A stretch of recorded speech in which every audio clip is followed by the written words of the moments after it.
Você conhece a história da luta entre Miguel e Lúcifer? Essa batalha entre o bem e o mal foi descrita nas Escrituras Sagradas. E, como de costume, os mocinhos venceram. Mas vem cá. E se acontecesse uma luta fora dos contextos bíblicos? E se fizermos uma suposição de uma batalha entre Lúcifer e Miguel, sem influência de Deus ou de outros anjos? Quem você acha que venceria? E se essa batalha acontecesse? E se for verdade? Eu sou o Ivan Lima e você é muito bem-vindo no canal Fatos Desconhecidos. Primeiro, vou contar um pouco da história de Miguel e Lúcifer para vocês entenderem a conexão entre esses dois personagens da Bíblia. O anjo Miguel, geralmente, é relacionado a milagres, envolvendo a cura, proteção aos vivos e mortos e a força para conseguir vencer os desafios. Miguel foi o primeiro e principal dos espíritos celestiais, sempre visto como um guerreiro e protetor. Irmão de Gabriel e Lúcifer. Ele é um dos 3 anjos mencionados por nome na Bíblia, juntamente com Rafael, no livro de Tobias, e Gabriel, no livro de Daniel e no Evangelho de São Lucas. O arcanjo Miguel foi o primeiro criado por Deus, e logo em seguida veio Lúcifer. Miguel e Lúcifer se tornaram os braços esquerdo e direito de Deus. Ambos possuem grandes poderes. O arcanjo Miguel recebeu a missão de ser príncipe dos anjos, e Lúcifer era o guardião e protetor do primeiro casal da humanidade. A respeito do Jardim do Éden, Deus criou um belíssimo jardim perfeito, com a beleza presente em todas as criaturas. O jardim, que ficava no céu, era frequentado por uma criatura perfeita. Aposto que você pensou que era Adão, certo? Pois fique sabendo que eu estou falando do próprio Lúcifer. Lúcifer, que era o querubim da luz, a imagem da glória e da perfeição, foi colocado no jardim, sendo considerado uma obra-prima do Criador. Esse querubim acrescentava beleza ao jardim, excedendo formosura e sabedoria. Por ter seu próprio brilho, Lúcifer chegou a ser chamado de a estrela da manhã. Porém, como todos vocês devem saber, ele não era um ser completamente perfeito. O orgulho da sua própria perfeição fez Lúcifer desejar ser como seu Criador, e não demorou para que ele se rebelasse contra Deus. Seu desejo era subir até o céu e, quando estivesse acima de Deus, erguer o seu trono. E aqui começa a história da batalha entre Lúcifer e Miguel.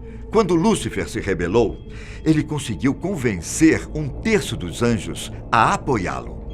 Segundo as Escrituras Sagradas, para conseguir enfrentar a batalha pelo paraíso, Lúcifer se transformou em um temido dragão. Em uma passagem do livro Apocalipse, esse dragão é descrito como uma enorme criatura que possui 7 cabeças e 10 chifres. Do outro lado estava o arcanjo Miguel, personagem que em muitas pinturas é descrito como uma lança e um escudo com a frase: "Quem é como Deus?" Segundo as Escrituras, essa foi a pergunta que Miguel fez a Lúcifer. E então se iniciou a grande batalha, que durou milênios para finalmente chegar ao fim. Lúcifer e seus anjos lutaram bravamente, mas não foram páreos para a força guerreira de Miguel e do seu exército. Depois de ser derrotado, Lúcifer finalmente tinha perdido seu lugar no céu. Assim, o grande dragão e os anjos rebeldes foram derrubados do céu, precipitados na terra e condenados por Deus a ir para o inferno. A batalha foi vencida pelo bem, pelo fato de que o poder do bem é sempre muito maior que o poder do mal, pois Deus é a fonte de tudo o que é bom.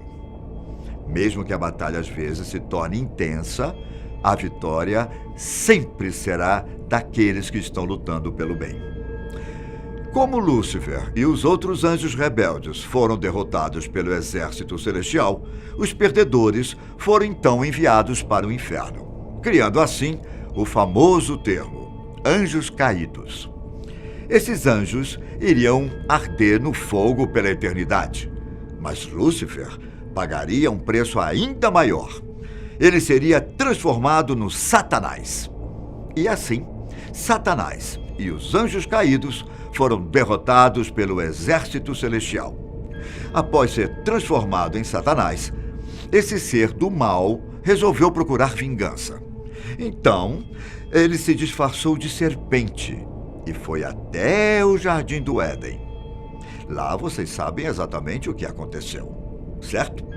Satanás convenceu Eva a comer o fruto proibido e dividi-lo com Adão, fazendo com que os dois fossem expulsos do paraíso. Esta é a história contada na Bíblia, e como nós gostamos de fazer suposições dos nossos vídeos, resolvemos criar uma batalha entre Miguel e Lúcifer, mas sem interferência divina, como aconteceu nas Escrituras Sagradas. Mas e aí? Quem você acha que venceria? Será que Miguel é mais poderoso que Lúcifer e faria o bem vencer novamente? Ou será que o temido Senhor das Trevas iria prevalecer em um combate como este? Então, vamos aos fatos. Bom, existem alguns fatores que influenciariam no resultado desta batalha, mas é certo que Lúcifer venceria Miguel facilmente. Por quê? Calma que eu explico os detalhes para você. A primeira coisa a se analisar é a hierarquia dos anjos. Se formos seguir o critério tradicional, são 9 os coros ou ordens angélicas. A primeira hierarquia é formada pelos santos anjos que estão mais próximos de Deus. Esses anjos estão no topo, estando entre eles os serafins, querubins e tronos. Os serafins são os seres feitos do mais puro amor de Deus. Nas Escrituras Sagradas, os serafins são citados apenas uma vez por Isaías. Depois dos serafins, vêm os querubins. Eles são considerados guardas e mensageiros de Deus e têm a missão de transmitir sabedoria. No início da criação, foram colocados pelo Criador para guardar o caminho da árvore da vida. Na Bíblia, os querubins são os mais citados, aparecendo cerca de 80 vezes nos livros. Uma curiosidade é que os querubins são os seres misteriosos citados por Ezequiel em uma de suas visões. Abaixo dos querubins, temos os tronos, os que acolhem a grandeza de Deus e transmitem aos santos anjos de graus inferiores. Resumindo, os tronos são os santos anjos que apresentam aos coros inferiores toda a grandeza do Criador. A segunda hierarquia, a qual não iremos nos aprofundar, tem os santos anjos que são responsáveis pelos acontecimentos do universo. Essa hierarquia é formada pelos anjos das dominações, potestades e virtudes. Já a terceira hierarquia, essa sim nos interessa. Essa camada é formada pelos santos anjos que executam as ordens de Deus. Eles são os anjos que estão mais próximos dos humanos e nos conhecem como ninguém. Essa hierarquia é formada pelos principados, arcanjos e anjos. Os principados são os anjos guias dos mensageiros divinos. As Escrituras dizem que eles são enviados a príncipes, reis, províncias e dioceses. No livro de Daniel, ele também é considerado os protetores dos humanos. Depois vêm os arcanjos. Os arcanjos são anjos poderosos e conhecedores dos mais profundos mistérios de Deus. Inclusive, foi o arcanjo Gabriel que anunciou a Maria que ela estava cheia de graça e tinha sido escolhida por Deus. E por fim, temos os anjos, os que recebem as ordens dos coros superiores e as executam. Eles também são os que estão mais perto de nós, convivendo e cuidando de nós. Você deve estar se perguntando o que essa hierarquia tem a ver com Lúcifer e Miguel, certo? É a partir dessa hierarquia que podemos saber qual deles é mais poderoso. Muitas pessoas creem que em uma eventual batalha é certo que Miguel venceria essa luta facilmente. Mas isso não passa de uma grande mentira. Lúcifer, antes de se tornar um anjo caído, era um querubim.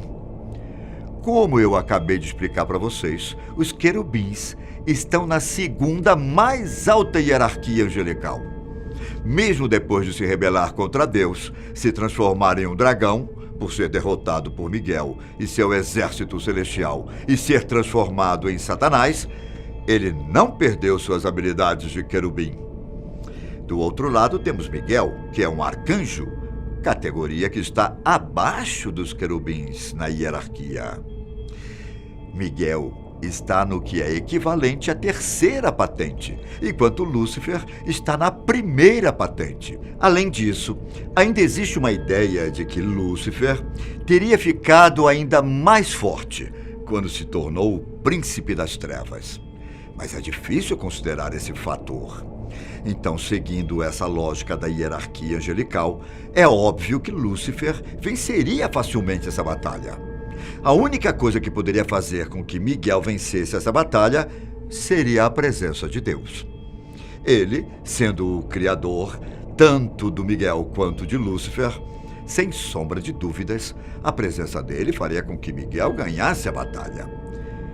Vamos fazer uma analogia com Davi e Golias. Golias era um guerreiro filisteu conhecido por seu tamanho. Estima-se que ele tinha cerca de 3 metros de altura. Já Davi era apenas um pequeno pastor de ovelhas. Se formos parar para analisar, seria impossível Davi vencer Golias.